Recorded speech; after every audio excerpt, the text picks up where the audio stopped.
बायकांनी संसारात कसे वागावे? प्रत्येक महिलेने व्हिडिओ नक्की पाहावा. नमस्कार मित्रमैत्रिणींनो.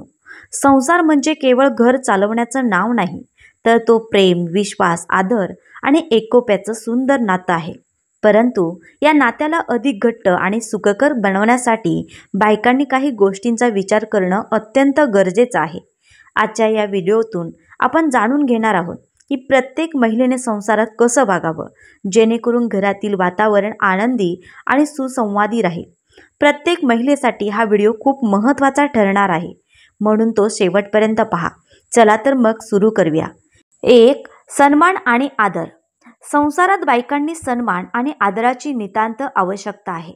प्रत्येक व्यक्तीला समान अधिकार देऊन त्याच्या विचारांना आदर देणं घरातील सर्वसामान्य वातावरणासाठी आवश्यक आहे. विशेषतः पतीला आणि कुटुंबातील इतर सदस्यांना मान देणं महत्त्वाचं आहे, कारण ते घरात प्रेम आणि ऐक्य निर्माण करतो. जर एक कुटुंब एकमेकांना सन्मान देईल तर घरात कधीही तणाव आणि वादविवाद होणार नाही. प्रत्येक सदस्याच्या विचारांचा आदर करणं आणि त्यांना सुसंस्कृततेने प्रतिसाद देणं यामुळे घरातील संबंध अधिक मजबूत होतात. सन्मान केवळ बाह्य कृतीतून दिसत नाही, तर तो आपल्या वागण्यातून, बोलण्यातून आणि वर्तणुकीतून व्यक्त होतो. घरातील प्रत्येकाच्या गरजा आणि भावना समजून घेतल्यास घरात सुसंवाद आणि प्रेम राहतात.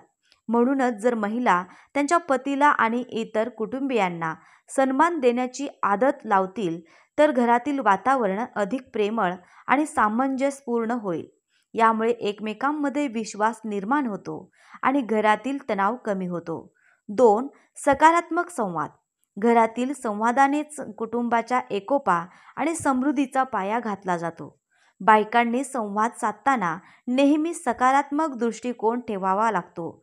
पतीसोबत कुठल्याही मुद्द्यावर चर्चा करत असताना नकारात्मकतेपेक्षा समाधानकारक आणि विचारशील पद्धतीने आपले मुद्दे मांडणं महत्त्वाचं आहे.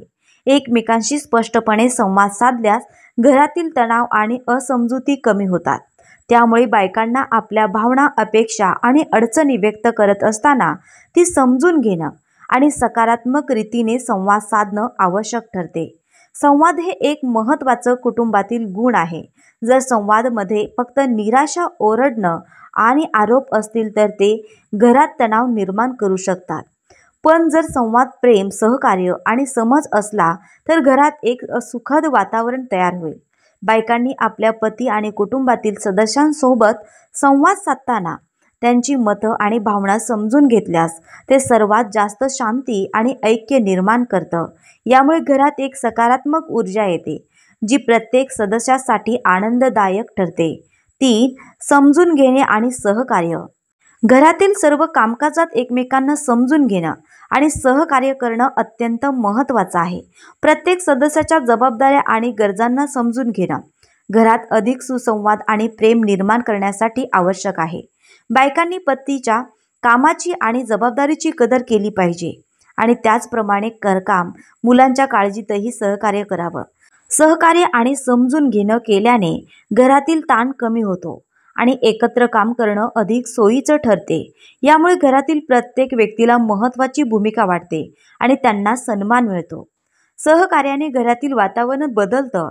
कुटुंबातील प्रत्येक व्यक्तीला आपले कार्य समजून घेऊन ते सोडवायचं असतं. उदाहरणार्थ घरकाम करणं, मुलांच्या अभ्यासात सहाय्य करणं आणि इतर जबाबदाऱ्यांमध्ये सहकार्य करणं. यामुळे कुटुंबातील प्रत्येक सदस्याचा आपले महत्त्व समजते. महिलांनी आपल्या पतीला आणि इतर कुटुंबियांना समजून घेतल्यास घरातील तणाव नष्ट होतो आणि कुटुंब एकमेकांसोबत अधिक एकत्रित होऊ शकते. त्यामुळे सहकार्य आणि समजून घेणं कुटुंबियांसाठी खूप फायदेशीर ठरतं. 4. स्वतःचा विचार करणे.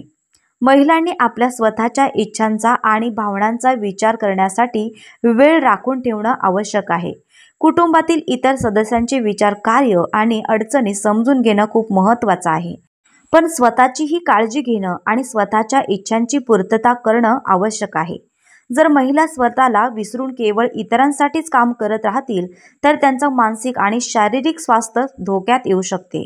म्हणून बायकांनी एक समतोल ठेवला पाहिजे, ज्यात त्या स्वतःच्या कार्याला महत्त्व देतात आणि त्याचवेळी कुटुंबाच्या गरजा पूर्ण करतात. यामुळे त्यांचे आत्मविश्वास आणि मानसिक शांती राखली जाते. स्वतःचा विचार करून बायकांनी आपल्या करिअरला, आवडीला आणि शारीरिक मानसिक विकासाला महत्त्व द्यावं. महिलांच्या आत्मनिर्भरतेने घरात एक स्थिरता येते. जेव्हा एक महिला स्वतःला जाणून घेते आणि तिच्या जीवनाच्या उद्दिष्टांवर काम करते, तेव्हा तिच्या निर्णयांना अधिक प्रभावी आणि स्थिरता येते. हे केल्याने ती स्वतःला आणि कुटुंबाला समान पातळीवर ठेवू शकते, जे कुटुंबासाठी आदर्श ठरतो. यामुळे तिच्या जीवनात एकता, प्रगती आणि आनंद येतो. 5. विश्वास आणि प्रेम. कुटुंबातील प्रत्येक नात्यात विश्वास आणि प्रेम असावे लागते. पती पत्नीमध्ये विश्वास असावा, त्यांचे एकमेकांवर प्रेम आणि समर्पण असावे. हे एकमेकांमध्ये आत्मविश्वास निर्माण करतं आणि घरातील वातावरण सुखद बनवतं. महिलांनी पतीला त्यांच्या कामामध्ये आणि विचारधारेवर विश्वास देणं आवश्यक आहे. पतीनेही पत्नीला त्यांच्या आयुष्यात महत्त्व दिलं पाहिजे.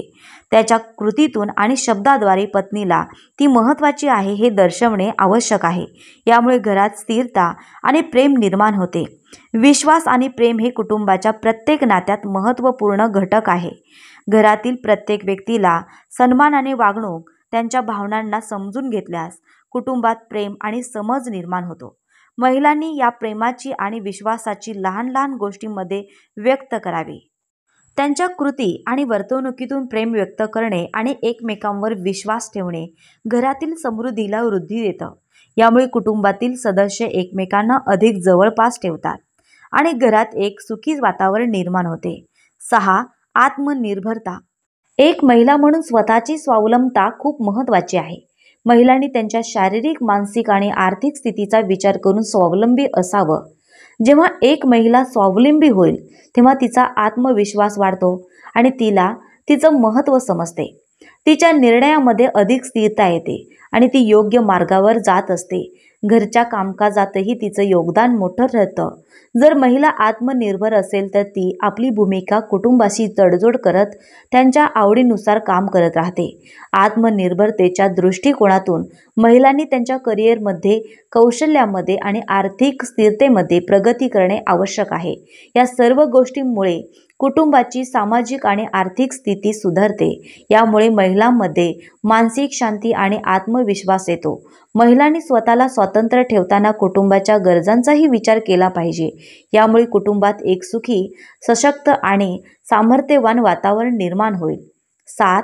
कुटुंबाचे पोषण. कुटुंबाचे पोषण एक महिला म्हणून आपल्या शारीरिक आणि मानसिक आरोग्याचा विचार करून करणे अत्यंत महत्त्वाचे आहे. घरातील प्रत्येक सदस्याच्या शारीरिक, मानसिक आणि भावनिक गरजा पूर्ण करणं ही महिलांची मोठी जबाबदारी आहे. एक महिला जेव्हा स्वतःचे स्वास्थ्य आणि मानसिक शांती ठेवते, तेव्हा ती कुटुंबासाठी अधिक प्रभावी ठरते. कुटुंबातील सदस्यांच्या आहार, आराम आणि शारीरिक तणावामध्ये मदत करणं आवश्यक आहे. घरातील वातावरण सुखमय आणि स्वस्थ ठेवण्यासाठी महिलांनी आपल्या शरीराच्या आणि मनाच्या आरोग्याची काळजी घेणं अत्यंत महत्त्वाचं आहे. कुटुंबाच्या पोषणात तितकेच महत्त्व प्रेम, समर्थन आणि समजून घेणं आहे. महिला त्या घरच्या भावनिक केंद्रबिंदू असतात. त्यामुळे कुटुंबियांशी योग्य संवाद, प्रेमळ वागणूक आणि आधार देणं आवश्यक आहे. यामुळे घरातील प्रत्येक सदस्याला आत्मविश्वास आणि सुरक्षितता मिळते. महिलांनी कुटुंबातील सदस्यांना मानसिक आधार देऊन त्यांच्या भावना समजून घेतल्यास कुटुंबाच्या सर्वांगीण विकासाला चालना मिळते. प्रेम, विश्वास आणि एकजुटीने कुटुंबाचे पोषण होऊ शकते, जेणेकरून कुटुंब एकमेकांसोबत अधिक जोडले जाईल आणि सामूहिक सुख प्राप्त होईल. 8. घरच्या वातावरणाचा प्रभाव मुलांवर पडतो. घरचं वातावरण मुलांच्या मानसिक, भावनिक आणि शारीरिक विकासावर एक मोठा प्रभाव टाकतं. जर घरात प्रेम, आदर आणि समज असतील तर मुलं सुरक्षित आणि आत्मविश्वासाने भरलेलं वातावरण अनुभवतात, ज्यामुळे त्यांच्यात सकारात्मक वर्तन विकसित होतं. उदाहरणार्थ, घरातील सदस्यांमध्ये सुसंवाद आणि शांतता असली तर मुलंही समजूतदार, सहयोगी आणि शांत राहतात. तसेच घरात असलेली एकजुटी आणि विश्वास यामुळे मुलांच्या मानसिक स्थिरतेला मदत मिळते, ज्यामुळे त्यांचं भावनिक पोषण होतं आणि ते सुरक्षितता अनुभवतात. मुलं घरच्या वातावरणावर आधारित त्यांच्या स्वभावाचा आणि वर्तणुकीचा विकास करतात. जर घरात तणाव, असमंजसता किंवा नकारात्मकता असेल तर मुलं ते अनुभवतात आणि त्यांचा वर्तन आणि विचारधारा त्यावर आधारित बदलू शकतो. घरातील प्रेम आणि आधारभूत वातावरण मुलांच्या आत्मविश्वासाला चालना देतं, जे त्यांना बाह्य जगातही सामना करण्यासाठी तयार करतं. म्हणून घरातील सकारात्मक वातावरण मुलांच्या सशक्त आणि प्रगल्भ व्यक्तिमत्त्वाच्या निर्मितीसाठी अत्यंत महत्त्वपूर्ण आहे. मित्रमैत्रिणींनो, संसारात प्रेम, आदर आणि विश्वास ठेवणं खूप महत्त्वाचं आहे. या टिप्स तुमच्या संसाराला आनंदी आणि सुसंवादी बनवतील याची मला खात्री आहे. व्हिडिओ आवडल्यास लाईक, शेअर आणि सबस्क्राईब नक्की करा. पुढच्या व्हिडिओत भेटूया. तोपर्यंत आनंदी आणि सकारात्मक रहा. धन्यवाद मंडळी.